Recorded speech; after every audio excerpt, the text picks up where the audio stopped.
송은재 TV 시작합니다. 한덕수 국무총리와 한동훈 법무부 장관, 지금 국회에서는 오늘 사흘째 대정부 질문이 펼쳐집니다. 흔히 고구마 사이다 이런 말을 많이 하는데, 한덕수 총리가 고구마라면 참 답답한 총리다라면 한동훈 장관은 사이다 같은 톡 쏘는 정말 명쾌하게 사안을 정리하는 그런 모습을 보여줘서 대조를 보인다. 한동훈이 벌은 점수를 한덕수 총리가 까먹고 있다, 이런 이야기까지 나오고 있습니다. 왜 이런 이야기가 나오느냐, 여러분들과 함께 한번 짚어보겠습니다. 그러니까 국회 대정부 질문은 정말 대부분의 국민들이 여야 전체 장관, 총리 일을 잘하고 있는지 잘 못하고 있는지 비교해서 평가할 수 있는 한 자리에서 그런 자리입니다. 물론 이번 대정부 질문에서 가장 문제가 되는 것은 민주당입니다. 민주당은 거짓 선동을 일삼고 있습니다. 영국에서의 그 윤석열 대통령의 조문 정치, 이걸 가지고 말도 되지 않는 트집을 잡고 있습니다. 조문 참사다, 이런 이야기까지 근거도 없이, 또 군인들의 속옷, 팬티, 예산을 삭감했다. 사실을 확인하니까 예산이 삭감된 것이 아니고 민주당의 서영교 최고위원이 잘못된 자료를 가지고 공격을 한 겁니다. 이렇게 거짓 선동을 일삼고 있다, 민주당이. 이게 가장 큰 문제입니다. 그러면 이 민주당의 거짓 선동에 맞서서 윤석열 정부가 이번 대정부 질문에서 잘 방어를 해야 하는데, 그 방어하는 가장 대표적인 인물로 총리를 가장 많이 부릅니다. 대정부 질문에서는 한덕수 총리, 한동훈 법무부 장관이 대표 선수처럼 이렇게 비교가 됩니다. 한덕수 총리 같은 경우에는 굉장히 다양한 경험을 갖고 있죠, 국정에. 그런데 좀 과거에 머물러 있다라고 하는 느낌입니다. 왜 그런지를 하나하나 따져보겠습니다. 한동훈 장관과는 좀 다른 모습을 보이고 있다라고 하는 겁니다. 그래서 민주당의 저 거짓 선동에 대해서 제대로 방어하지 못하고 있다라고 하는 겁니다. 민주당의 거짓 선동에 대해서 한동훈 장관은 명쾌하게 방어를 하고 있습니다. 오히려 더 공격적이다라고 해서 민주당에서 지금 시비를 걸고 있는데, 이재명에 대한 수사, 이 수사가 정치 탄압이 아니냐라고 하는 문제에 대해서 한동훈은 명쾌합니다. 선거법 위반은 범죄 수사다. 선거법 위반은 여야 가리지 않고 똑같은 결과가 나와야 하는 그런 단순한 범죄 수사일 뿐이다. 억울한 부분이 있다면 다른 많은 사람들처럼 이재명에게도 방어할 수 있는 많은 법적인 장치들이 있다. 김건희 여사의 주가 조작 사건, 이 부분에 대해서 법무부 장관이 수사 지휘권을 발동해야 하지 않겠느냐라고 하니까, 그러면 이재명 대표, 이재명 사건에 대해서도 수사 지휘권을 발동해도 되겠느냐? 민주당이 할 말이 없어진 겁니다. 이 론스타의 외환은행 인수, 거기에서 외환카드의 주가 조작, 이 부분에 대해서도 민주당이 한동훈 장관에게 공격을 하고 나섰습니다. 그러니까 이 수사를 한동훈 장관이 당시에 맡았는데, 이 중에 일부를 장관이 수사를 잘못해서 지난번 소송에서 2,800억 원 배상 판정이 나온 것이 아니냐, 이 부분을 물고 늘어졌습니다. 한동훈 장관의 말은 명쾌하지 않습니까? 국익 차원에서 이 부분을 봐달라. 론스타는 지금 국회에서 하는 이런 말까지 모두 다음 재판을 위해서 활용을 하고 있다. 한동훈 장관이 이야기를 했습니다. 자신이 10년 동안 나름 인생을 걸고 한 사건이다. 세부적인 모래알까지 잘 기억하고 있다. 자신은 그 주가 조작 부분을 유죄 판결을 받아내서, 그래서 우리가 2,800억 원 배상만 하도록 6조를 요구하는데 그렇게 된 것이다. 이 2,800억 원도 내지 않기 위해서 지금 이의 신청을 하고 있는 상황이다. 만약에 이 수사에 조그마한 잘못들이 있었다 하더라도 국익 차원에서 이걸 국회에서 문제 삼는 게 맞느냐? 그런데 수사에 문제도 없었다. 수사가 잘 돼서 론스타의 유죄를 밝혀냈기 때문에 지금 2,800억 원 배상 정도만 나온 것이 아니냐. 국회에서 이렇게 론스타 수사에 대해서 이런 식으로 바라보면 이게 우리 국익에 무슨 도움이 되느냐. 한동훈 장관의 이 말에 많은 국민들이 민주당의 김승원 의원이 잘못됐구나, 잘못 생각하고 있구나, 거짓 선동을 또 하려고 하다가 한동훈 장관에게 되려 호되게 당하는구나, 모두가 알게 된 겁니다. 이렇게 한동훈 장관이 이번 대정부 질문에서 한 답변들은 민주당의 거짓 선동을 차단하는, 사전에 차단하고 오히려 민주당의 많은 문제점들을 국민 앞에 이렇게 명료하게 드러내 보이는 그런 결과를 낳고 있습니다. 그런데 한덕수 총리 경우에는 많이 아쉬운 점이 있다라는 겁니다. 어제 이겁니다. 지금 대통령의 그 조문 외교를 가지고 민주당에서 거짓 선동을 일삼고 있는데 민주당 의원이 묻습니다.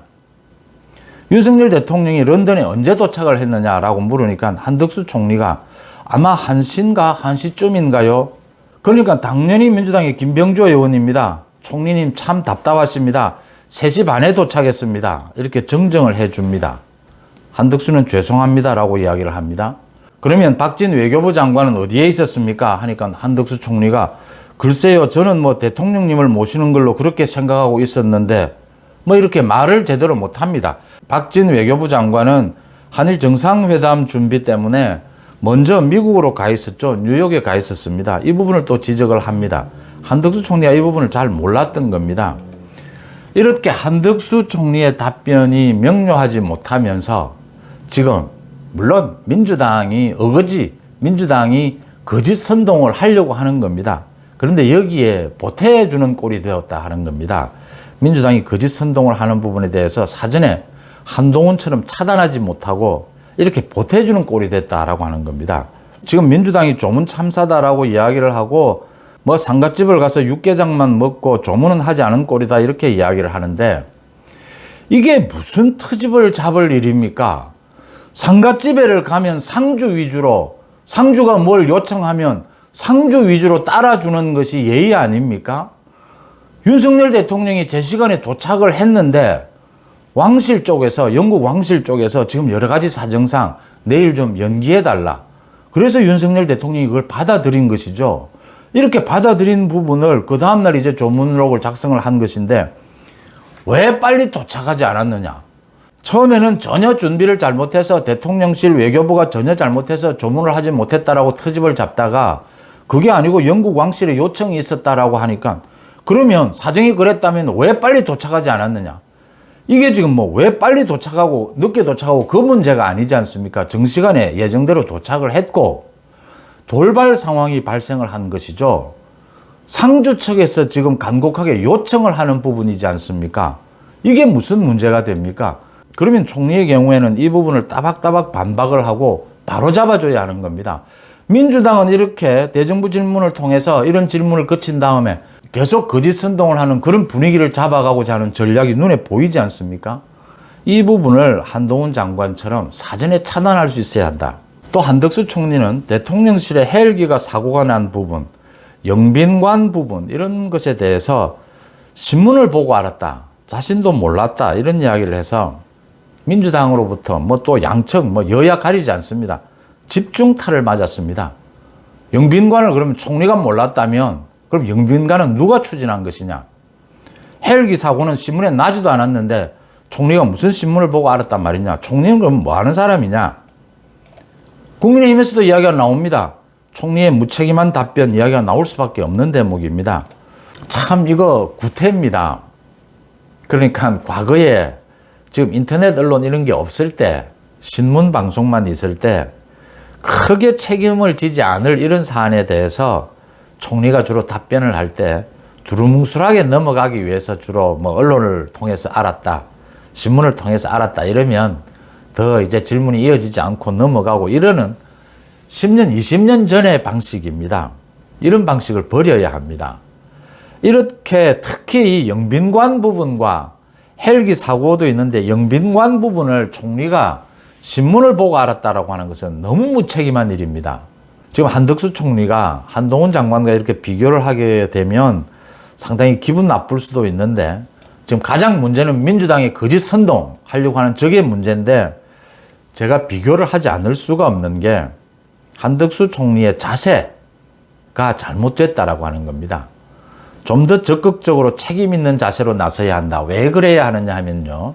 지금은 민주당과의 협치 분위기가 아닙니다. 민주당은 거짓 선동을 통해서 윤석열 정부를 뿌리부터 흔들려고 하고 있습니다. 이 과거의 방식입니다. 여야 간에 조율도 하고 협상을 통해서 주고받고 이런 것이 있을 경우에 총리가 너무 뾰족하게 하지 않고 이렇게 고구마 답변으로 넘어가는 경우도 많았습니다. 그런데 지금은 그런 분위기가 아니다. 또 하나는 언론에 대한 대응입니다. 지금 언론은 과거처럼 10년, 20년 전처럼 신문의 경우에는 조간신문은 마감 시간이 언제, 방송은 방송 뉴스를 준비하는 마감 시간은 언제, 이런 것들이 없습니다. 시시각각 인터넷 언론을 통해서 모두 국민들에게 공개가 됩니다. 그러니까 대정부 질문 현장에서 민주당의 거짓 선동을 그 자리에서 바로 잡아내지 못하면 그게 바로 그 자리에서 언론에 뜨게 됩니다. 인터넷에 뜹니다. 모든 국민이 알게 됩니다. 뭐 총리가 국정에 모두를 알 수가 없습니다. 몰라서 두루뭉술하게 답변하고 제대로 답변하지 못했다면 바로 보도자료를 내서 바로 잡거나 아니면 질문이 바뀌지 않습니까? 민주당을 지나서 국민의힘 의원의 질문 순서가 오게 되면 그때 국민의힘에 부탁을 해서 바로 잡는 이런 노력들을 계속해 가야 합니다. 그러니까 이걸 방치해두면 서너 시간이면 민주당의 거짓 선동, 거짓 뉴스가 많은 국민들이 아는 그런 상황이 와버립니다. 그 뒤에는 바로 잡으려고 해도 바로 잡아지지 않는 경우도 많습니다. 국회에서 대정부 질문이 열리면 당은 물론이고 정부의 모든 역량이 총동원이 되지 않습니까? 그 총동원된 역량을 가지고 언론에 대응을 해가야 된다라고 하는 점입니다. 답변을 하면서 그 자리에서 한동훈 장관처럼 즉각 명료하게 답변이 안 됐다면 사후에라도 빨리 대응을 해야 된다라고 하는 부분이고요.